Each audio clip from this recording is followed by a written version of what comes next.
بسم اللہ الرحمن الرحیم۔ السلام علیکم۔ پروم اختلاف رائے کے ساتھ میں افتخار کاظمی، اور ایک اور بڑا استعفیٰ آ چکا ہے۔ کس کا استعفیٰ ہے اور کیوں استعفیٰ دیا گیا اس پر بات کریں گے۔ قاضی فائز عیسیٰ نے 2 روز میں 5 کارنامے سر انجام دیے۔ کون سے کارنامے سر انجام دے رہے ہیں چیف جسٹس قاضی فائز عیسیٰ، وہ آپ کو بتائیں گے۔ اس کے علاوہ کسی نے سوچا بھی نہ ہوگا کہ چیف جسٹس رہنے والے جناب عمر عطا بندیال صاحب 2 دن میں ہی ہسٹری ہو جائیں گے کہ کوئی ان کا ذکر بھی نہیں کرے گا۔ تو سابق چیف جسٹس 48 گھنٹوں میں منظر عام سے اس طرح غائب ہوئے ہیں جس طرح سورج جو ہے وہ مغرب میں ڈوب جاتا ہے۔ اس پر بات کریں گے۔ اس کے علاوہ یہ سوال اٹھایا جا رہا ہے کہ کیا نواز شریف کو اسٹیبلشمنٹ وزیر اعظم کے طور پر قبول کر لے گی، ان کی واپسی ہو رہی ہے، تو ان کی واپسی سے پہلے اسٹیبلشمنٹ کے رویے میں کون سی تبدیلی متوقع ہے۔ 48 گھنٹے گزر چکے ہیں اور پاکستان عوامی تحریک کے سربراہ شیخ رشید کا نہ عطا ہے نہ کوئی پتہ ہے۔ اس طرح غائب ہوئے جیسے گدھے کے سر سے سینگ غائب ہوتے ہیں۔ اور عدالت میں درخواست دی گئی ہے، لاہور ہائی کورٹ کے راولپنڈی بینچ میں ان کے بھتیجے نے یہ درخواست دائر کی ہے کہ شیخ رشید کو ان کے بھتیجے اور سٹاف ممبر سمیت راولپنڈی پولیس اور سفید کپڑوں میں ملبوس افراد نے اغوا کیا ہے۔ 48 گھنٹے گزر چکے ہیں لیکن کوئی بھی نہیں بتا رہا کہ شیخ رشید کہاں ہے، انہیں کون لے گیا، انہیں کہاں رکھا گیا ہے اور انہیں عدالت میں کیوں پیش نہیں کیا جا رہا۔ تو عدالت نے شیخ رشید اور ان کے بھتیجے شیخ شاکر اور ان کے سیکٹری کی بازیابی کے لیے فریقین سے جواب مانگ لیا ہے۔ وفاقی حکومت، پنجاب حکومت، آر پی او راولپنڈی، سی سی پی او اور ایس ایس پی آپریشن سے 3 دن میں رپورٹ مانگی گئی ہے کہ بتائیں شیخ رشید کو کس نے اٹھایا اور کہاں ہے۔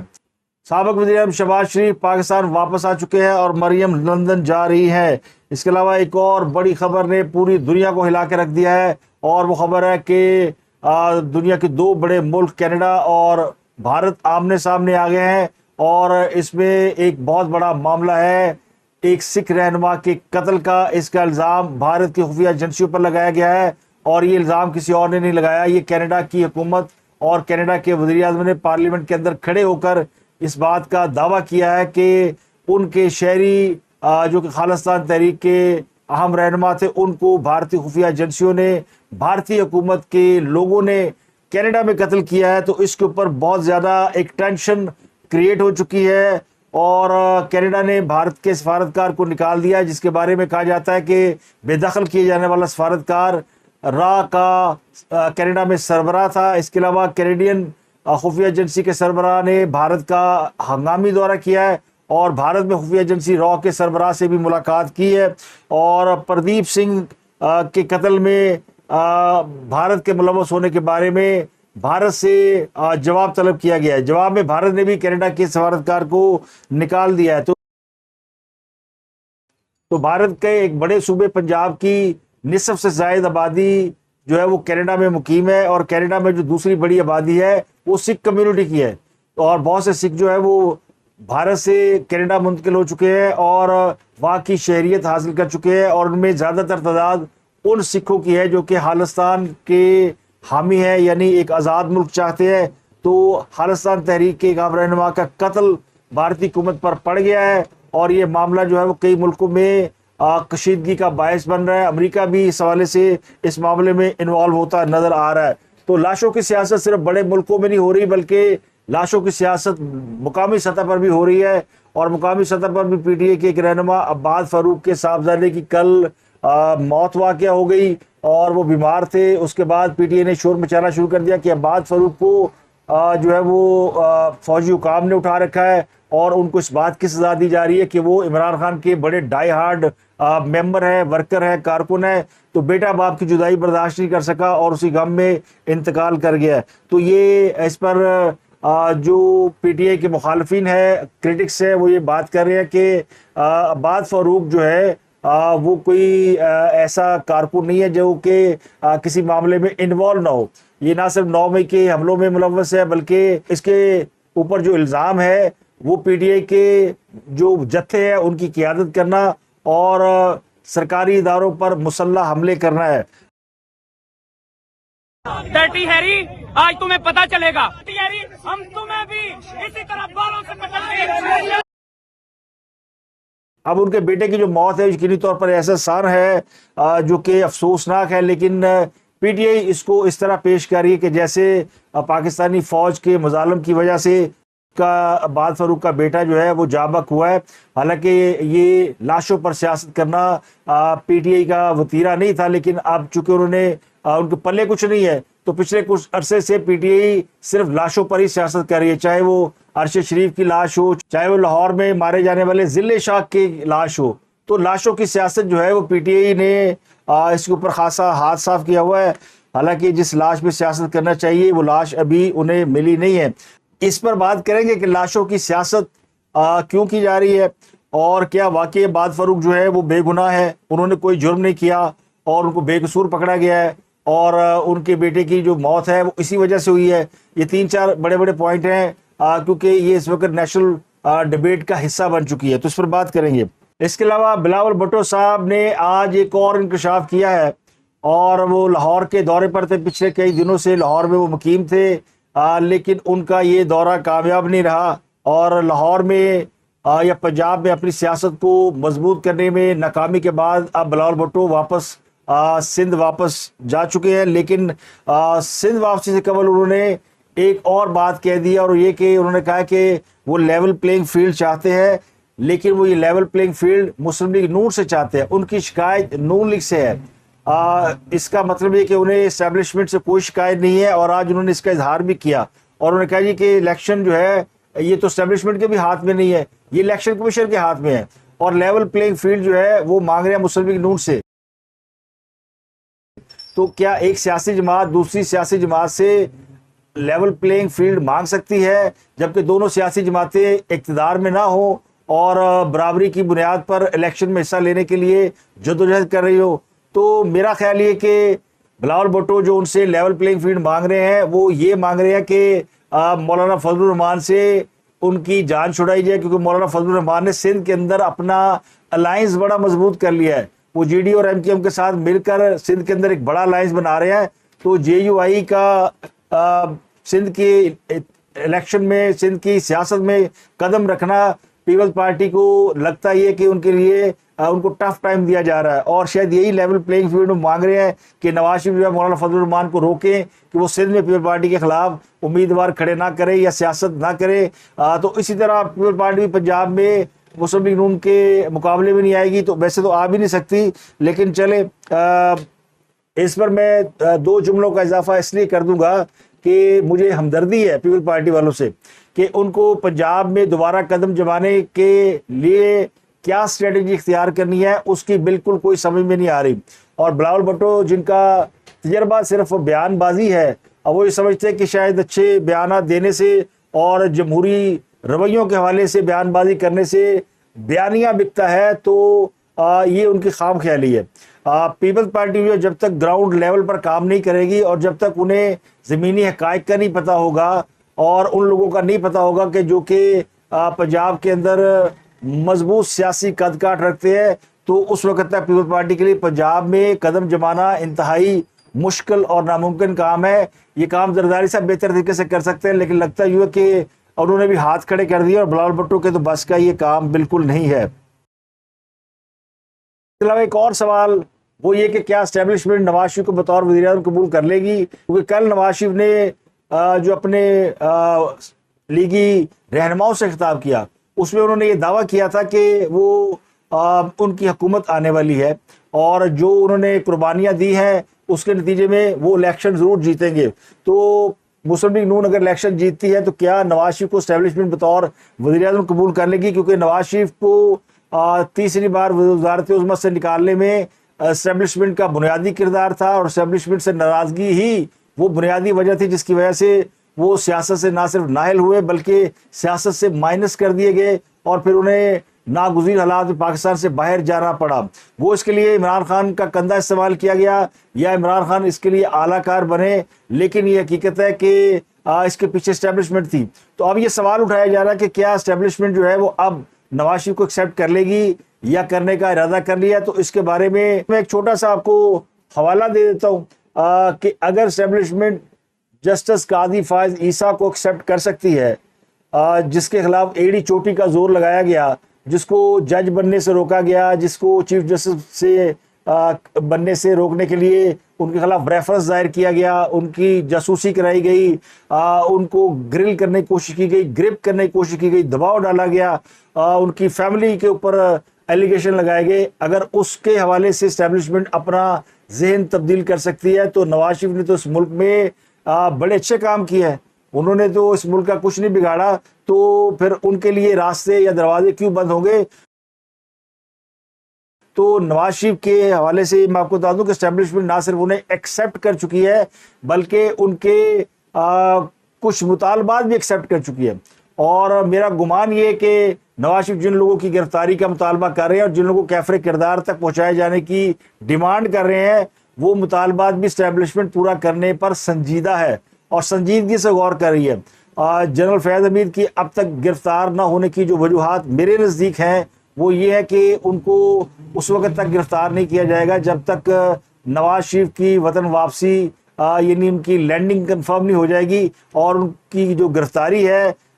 وہ ایک تحفے کے طور پر نواز شریف کو پیش کی جائے گی. جنرل فیاض حمید کے خلاف بہت ایویڈنس ہے، نیب میں بھی ایویڈنس ہے اور فوج کے پاس بھی بہت ایویڈنس ہے، لیکن وہ اب تک ان کو گرفتار نہیں کیا گیا. یہ بات میں نے کل بھی آپ کو بتائی تھی کہ حامد میر نے بھی انکشاف کیا کہ ان کو ایک میجر جنرل نے بتایا کہ جنرل فیاض حمید کے خلاف بہت ایویڈنس ہے، ان کے خلاف انویسٹیگیشن ہو چکی ہے، مارچ میں ہو چکی ہے، لیکن ابھی تک ان کو اریسٹ نہیں کیا گیا. تو ان کی جو گرفتاری ہے وہ میرا خیال ہے کہ ایک ٹرمپ کارڈ کے طور پر آنے والے الیکشن میں استعمال ہوگی، اور اس کو سمجھا یہ جائے گا کہ نواز شریف کو جو ہے وہ یعنی تحفہ دیا گیا ہے اور نواز شریف کی بات مانی گئی ہے. اور اگر نواز شریف کو اسٹیبلشمنٹ کی سپورٹ حاصل کرنے کا تاثر ابھرا تو پھر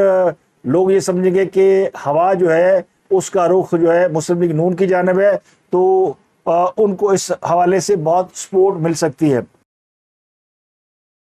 اب آ جاتے ہیں قاضی صاحب نے جو بڑے بڑے کام کیے ہیں اور جو استعفیٰ آیا اٹارنی جنرل اشفاق احمد صاحب کا. اشفاق احمد صاحب پچھلے سال اسسٹنٹ اٹارنی جنرل بنے تھے، اور اب جب کہ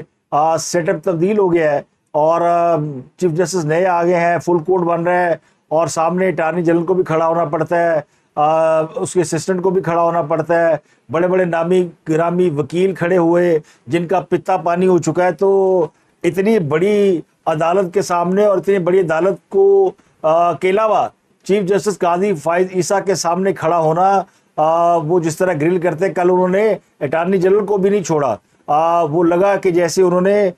پی ٹی اے کے وکلا کے ساتھ جو ہاتھ رکھا تھا وہی ہاتھ انہوں نے اٹارنی جنرل کے ساتھ بھی رکھا. اب اٹارنی جنرل قابل آدمی ہے، وہ یہ چیزیں سہ گیا، لیکن اب وہ ویانا چلے گئے ہیں تو ان کی غیر موجودگی میں ظاہر ہے ان کے اسسٹنٹس جو ہیں ان کو بھی کسی معاملے میں بلایا جا سکتا ہے، اور اسسٹنٹ اٹارنی جنرل بھی عدالتوں میں پیش ہوتے ہیں تو پائن نے ہتھ کھڑے کر لینے. اشفاق احمد صاحب استعفیٰ دے کے دوڑ لگا کے کہ جناب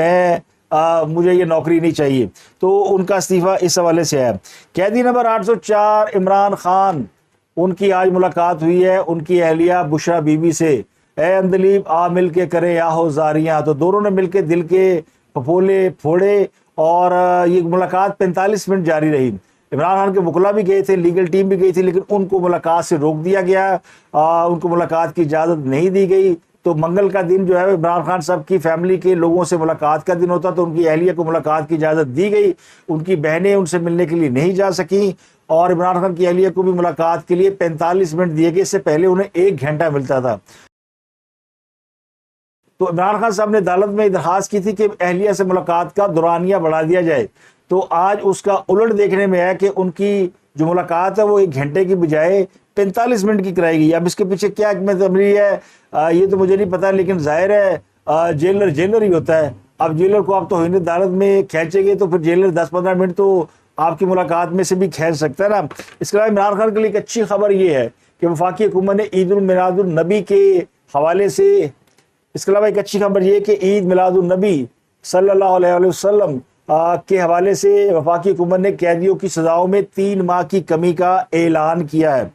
اس کا بینیفٹ کسی اور کو ہو یا نہ ہو، لیکن عمران خان صاحب کو بھی اس کا بینیفٹ ملے گا. تو شاہانہ کیس میں انہیں عدالت نے 3 سال کی سزا سنا رکھی ہے. صدر مملکت 6 ماہ کی سزا ان کی معاف کر چکے ہیں، اور وفاقی حکومت نے 3 ماہ کی سزا عید میلاد النبی کی خوشی میں معاف کر دیا. تو عمران خان کی سزا جو ہے وہ 9 مہینے کم ہو گئی ہے، اب اگر توشہانہ کیس میں ان کی ضمانت مسترد ہو جاتی ہے